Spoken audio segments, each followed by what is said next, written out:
Honours চতুর্থ বর্ষের মুক্তিযুদ্ধের নির্বাচিত একটি গল্প জলিল সাহেবের পিটিশন। লেখক হুমায়ুন আহমেদ। তিনি হাসি মুখে বললেন, আমি দুজন শহীদ মুক্তিযোদ্ধার বাবা। 71-এ আমার দুটি ছেলে মারা গিয়েছে। আমি অবাক হয়ে তাকালাম।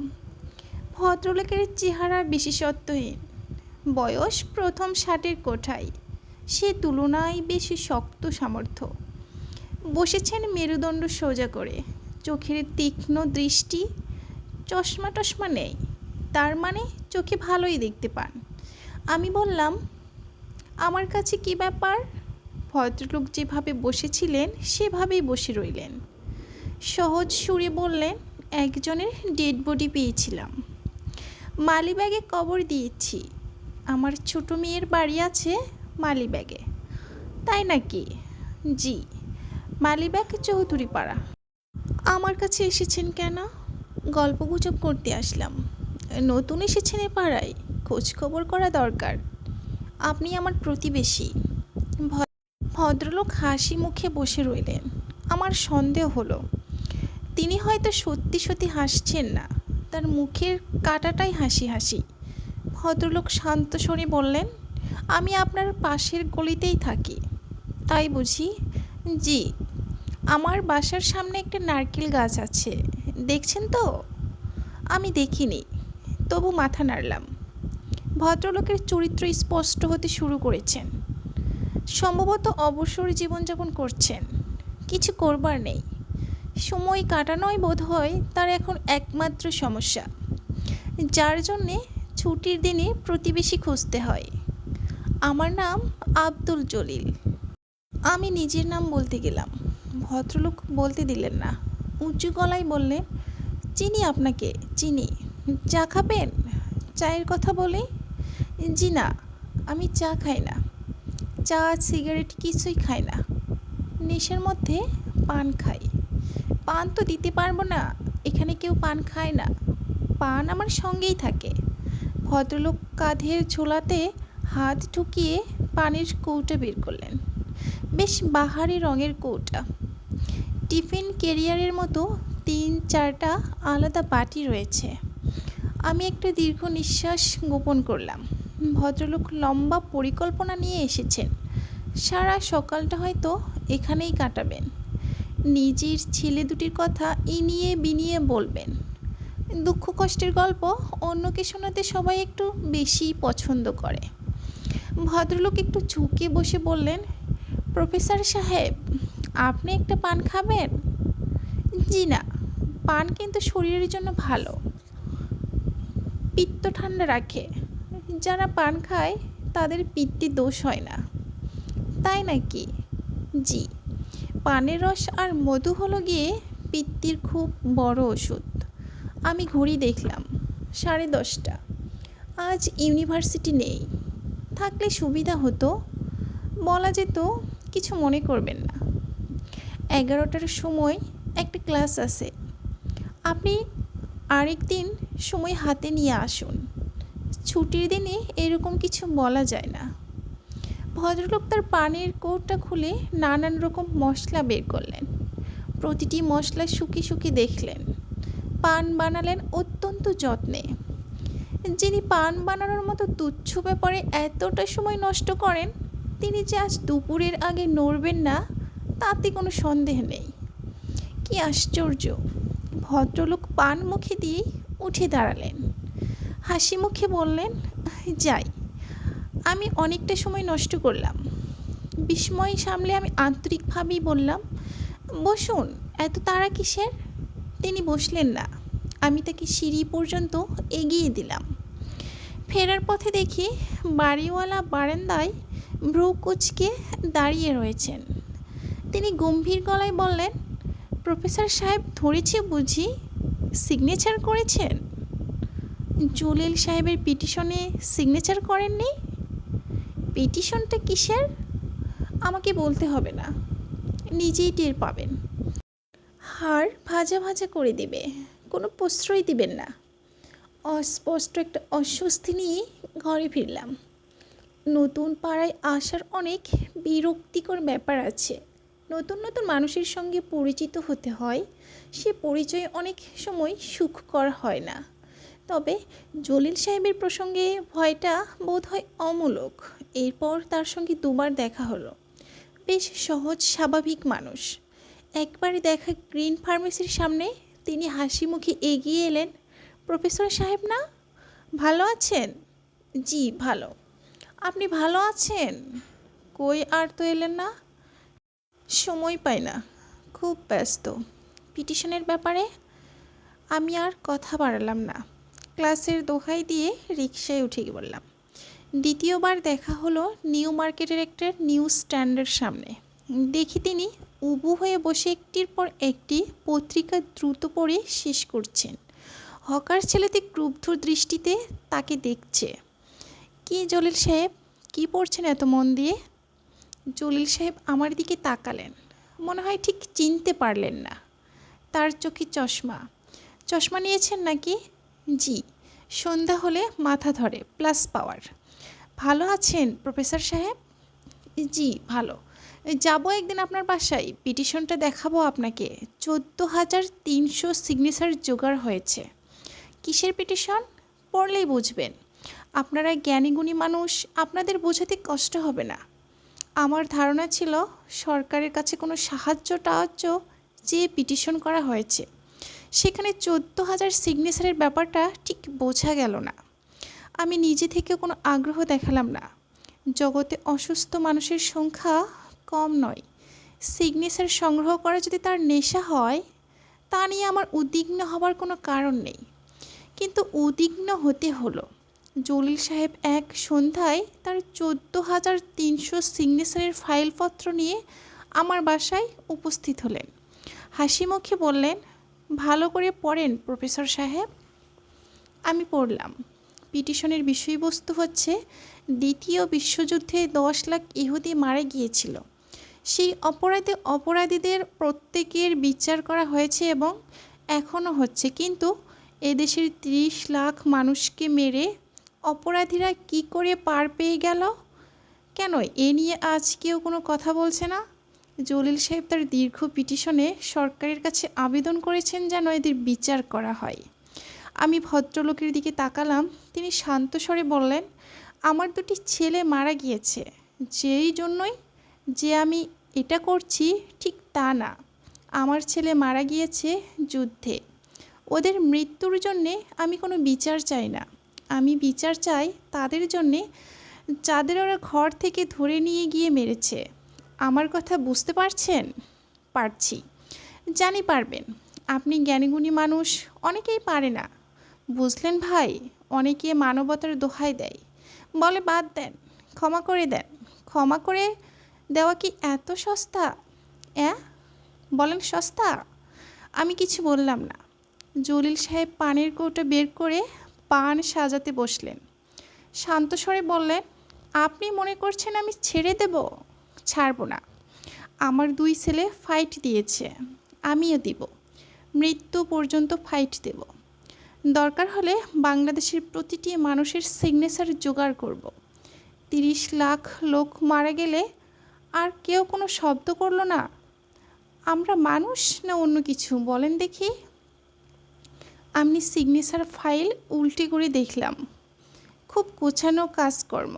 সিগনেচারের পাশে বর্তমান ও স্থায়ী ঠিকানা, স্বাধীনতা যুদ্ধে নিহত আত্মীয় স্বজনের মধ্যনাম।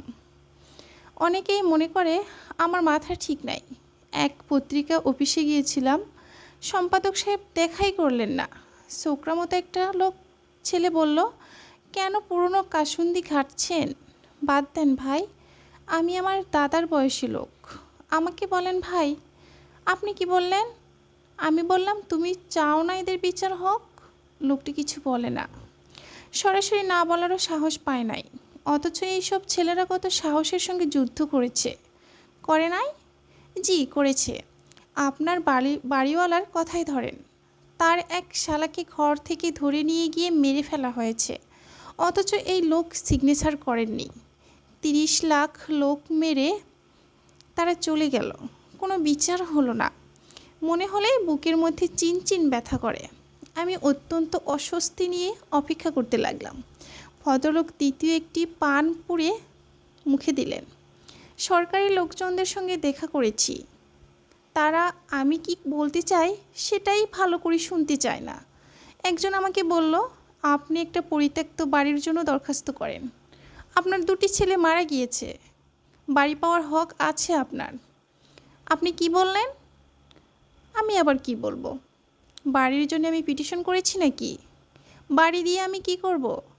আমার দুই ছেলের জীবন কি এত সস্তা? একটা বাড়ি দিয়ে দাম দিতে চাই? কত বড় স্পর্ধা চিন্তা করেন। আমি চাই এদের একটা বিচার হোক। বিচার চাই, আর কিছুই না। সভ্য সমাজের নিয়ম মতো বিচার হবে, বুঝলেন? জি, বুঝলাম। আপনারা জ্ঞানী গুণী মানুষ, আপনাদের বোঝাতে কষ্ট হয় না। অন্যেরা বুঝতে চায় না।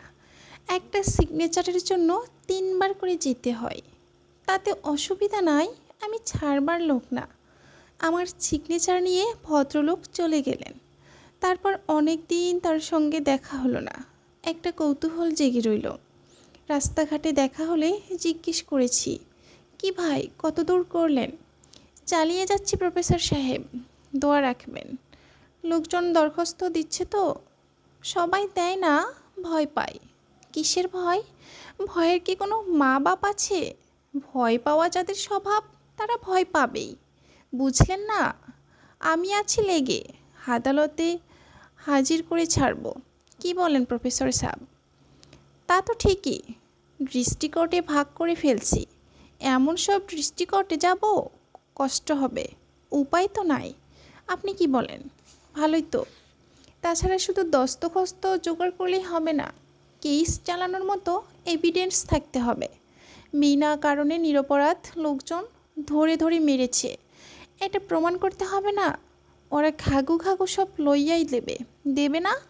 তা তো দেবেই। আপনার জানা মতো ভালো লয়ার আছে? আমি খোঁজ করব। তা তো করবেন অবশ্যই। আপনি তো অন্ধ না, অন্যায়টা বুঝতে পারছেন। বেশিরভাগ লোকই পারে না, মূর্খের দেশ। অনেক দিন আর জলিল সাহেবের দেখা পায় না। হয়তো সত্যি সত্যি জেলায় জেলায় ঘুরে বেড়াতে শুরু করেছেন। বগলে ভারী ভারী ফাইল। দরখাস্তের সংখ্যা হয়তো বাড়ছে, 12,000 থেকে 15,000, 15 থেকে 20, এমনকি সত্যি হতে পারে যে 40-50 লাখ দরখাস্ত জোগাড় করে ফেলবেন তিনি। 50 লাখ লোকের দাবি অত্যন্ত জোরালো দাবি। বর্ষার শুরুতে খবর পেলাম জলিল সাহেব অসুস্থ হয়ে পড়েছেন। হাঁপানি, সেই সঙ্গে রিউমেটিক ফিভার। বাড়িওয়ালা বললেন, পাগল মানুষ, শরীরের যত্ন তো কোনোদিন করে নাই, এ যাত্রা টিকবেন না। বলেন কি? হ্যাঁ। গ্রিন ফার্মেসির ডাক্তার সাহেব বললেন। আমি নিজেও গিয়েছিলাম দেখতে। অবস্থা কি বেশি খারাপ? বর্ষাটা টেকে কিনা সন্দেহ। বলেন কি? খুবই খারাপ অবস্থা। বর্ষাটা অবশ্য টিকে গেলেন। ফাইলপত্র বগলে নিয়ে আবার ঘুরতে বেরোলেন। আমার সঙ্গে দেখা হলো এক দুপুরে। আমি চিনতেই পারি না এমন অবস্থা। তিনি এগিয়ে এলেন। প্রফেসর সাহেব না? আরে, কি ব্যাপার ভাই, এ কি অবস্থা আপনার? বাঁচব না বেশি দিন। না বাঁচলে চলবে? এত বড় একটা প্রজেক্টে হাতে নিয়েছেন। ওইটার জন্য টিকে আছি। সিগনেচার কত দূর জোগাড় হয়েছে? 15,000। মাসে 300-400 বেশি পারি না। বয়স হয়েছে তো। তবে ছাড়বার লোক আমি না। না, ছাড়বেন কেন? কাঠগড়ায় দাঁড় করাবো শালাদের। ইহুদিরা পেরেছে, আমরা পারবো না কেন? কি বলেন? তা তো ঠিক। 30 লাখ লোক মেরেছে, বুঝলেন? একটা দুইটা না। বাংলাদেশের মানুষ সস্তা না। মজার টের পাইয়ে দেব। আজিমপুরের ওই পাড়ায় আমি প্রায় 2 বছর কাটালাম। এই 2 বছরে জলিল সাহেবের সঙ্গে ভালোই ঘনিষ্ঠতা হয়েছিল। মাঝে মাঝে যেতাম তার বাসায়। ভদ্রলোকের নিজের বাড়ি, দোতলাটি ভাড়া দিয়েছেন। ভাড়ার টাকায় সংসার চলে। স্ত্রী নেই, বড় ছেলের বউ তার সঙ্গে থাকে। ফুটফুটে 2টি মেয়ে আছে সেই বউটির, যমজ মেয়ে বোধ করি। খুব হাসি খুশি, ভালোই লাগে ওদের বাড়িতে গেলে। বউটি বেশ যত্ন করে। পিটিশন সম্পর্কে বাচ্চা দুটির ধারণাও খুব স্পষ্ট। একটি মেয়ে গম্ভীর হয়ে আমাকে বলল, দাদার খাতার লেখা শেষ হলে যারা আমার বাবাকে মেরেছে তাদের বিচার হবে। এইটুকু মেয়ের এত সব বোঝার কথা নয়। জলিল সাহেব নিশ্চয়ই ব্যাপারটা ওদের বুঝিয়ে বলেছেন। ওই পাড়া ছেড়ে চলে আসার পরও মাঝে মধ্যে যেতাম। তারপর ধীরে ধীরে যোগাযোগ কমে গেল এবং এক সময় দীর্ঘদিনের জন্যে দেশের বাইরে চলে এলাম। যাবার আগে দেখা করে গিয়েছি। শুনলাম তিনি ফরিদপুরে গিয়েছেন সিগনেচার জোগাড় করতে। কবে ফিরবেন, কবে আসবেন কেউ বলতে পারল না। তার ছেলের বউ অনেক দুঃখ করলো। দুঃখ করার সঙ্গত কারণ রয়েছে। একমাত্র পুরুষ যদি ঘর সংসার ছেড়ে দেয় তাহলে জীবন দুঃসহ হয়ে ওঠে। বাইরে থাকলে দেশের জন্য অন্যরকম একটা মমতা হয়। সে কারণেই বোধ হয় জলিল সাহেবের কথা মনে পড়তে লাগলো। মনে হতো ঠিক তো 30 লাখ লোক হত্যা করে পার পেয়ে যাওয়া উচিত নয়। জলিল সাহেব যা করেছেন ঠিকই করেছেন। এটা মধ্যযুগ না। এই যুগে এত বড় অন্যায় সহ্য করা যায় না। উইকএন্ডগুলোতে বাঙালিরা এসে জড়ো হতো আমার বাসায়। কিছু আন্ডার গ্র্যাজুয়েট ছেলে, মোরহেড স্টেট ইউনিভার্সিটির অঙ্কের প্রফেসর আফসার উদ্দিন সাহেব, সবাই একমত জলিল সাহেবের প্রজেক্ট সব রকম সাহায্য করতে। বাংলাদেশের জনগণের পক্ষ থেকে প্রয়োজন হলে আন্তর্জাতিক আদালতের মামলা দায়ের করা হবে। বিদেশি পত্রিকায় কোনো জনমতের জন্যে লেখালেখি করা হবে। আমেরিকার ফার্গো শহরে আমরা এক সন্ধ্যাবেলায় আব্দুল জলিল সংগ্রাম কমিটি গঠন করে ফেললাম। আমি তার আহ্বায়ক, আফসার উদ্দিন সাহেব সভাপতি। বিদেশে বসে দেশের কথা ভাবতে বড় ভালো লাগে। সব সময় ইচ্ছে করে একটা কিছু করি। দেশে ফিরলাম 6 বছর পর। ঢাকা শহর অনেকখানি বদলে গেলেও জলিল সাহেবের বাড়ির চেহারা বদলায়নি। সেই ভাঙা পলেস্তরা বাড়ি ওঠা, সেই নারকেল গাছ কড়া নাড়তেই 14-15 বছরের ভারী মিষ্টি একটি মেয়ে দরজা খুলে দিল। অবাক হয়ে তাকালো আমার দিকে। তুমি কি জলিল সাহেবের নাতনি? জি। তিনি বাড়ি আছেন? না, দাদু তো মারা গেছেন 2 বছর আগে। ও, আমি তোমার দাদুর একজন বন্ধু। আসুন ভেতরে বসুন। আমি বসলাম কিছুক্ষণ। মেয়েটির মার সঙ্গে কথা বলার ইচ্ছে ছিল। ভদ্রমহিলা বাসায় ছিলেন না। কখন ফিরবেন তারও ঠিক নেই। উঠে আসবার সময় জিজ্ঞেস করলাম, তোমার দাদু যে মানুষের সিগনেচার জোগাড় করতেন সেই সব আছে? জি। কেন? তোমার দাদু যে কাজটা শুরু করেছিলেন সেটা শেষ করা উচিত, তাই না? মেয়েটি অবাক হলো। আমি হাসি মুখে বললাম, আমি আবার আসবো, কেমন? জি আচ্ছা। মেয়েটি গেট পর্যন্ত এগিয়ে দিতে এসে নরম গলায় বলল, দাদু বলেছিলেন একদিন কেউ না কেউ এই ফাইল নিতে আসবে। আর যাওয়া হলো না। উৎসাহ মরে গেল। দেশের এখন নানান রকম সমস্যা। যেখানে সেখানে বোমা ফাটে, মুখ বন্ধ রাখতে হয়। এর মধ্যে পুরনো একটি সমস্যা টেনে আনতে ইচ্ছে করে না। আমি জলিল সাহেব নই, আমাকে ভবিষ্যতের কথা ভাবতে হয়। মিরপুরে একটা পরিত্যক্ত বাড়ি কেনার জন্যে নানা রঙের লোকজনদের সঙ্গে কথা বলতে হয়। জলিল সাহেবের 32,000 দরখাস্তের ফাইল নিয়ে রাস্তায় বেরোনোর সময় আমার কোথায়? জলিল সাহেবের নাতনিটি হয়তো অপেক্ষা করবে আমার জন্যে। দাদুর পিটিশনের ফাইলটি ধুলো ঝেড়ে ঠিকঠাক করে রাখে। এই বয়সে মেয়েরা মানুষের কথা খুব বিশ্বাস করে। ধন্যবাদ সকলকে এতক্ষণ সাথে থাকার জন্য।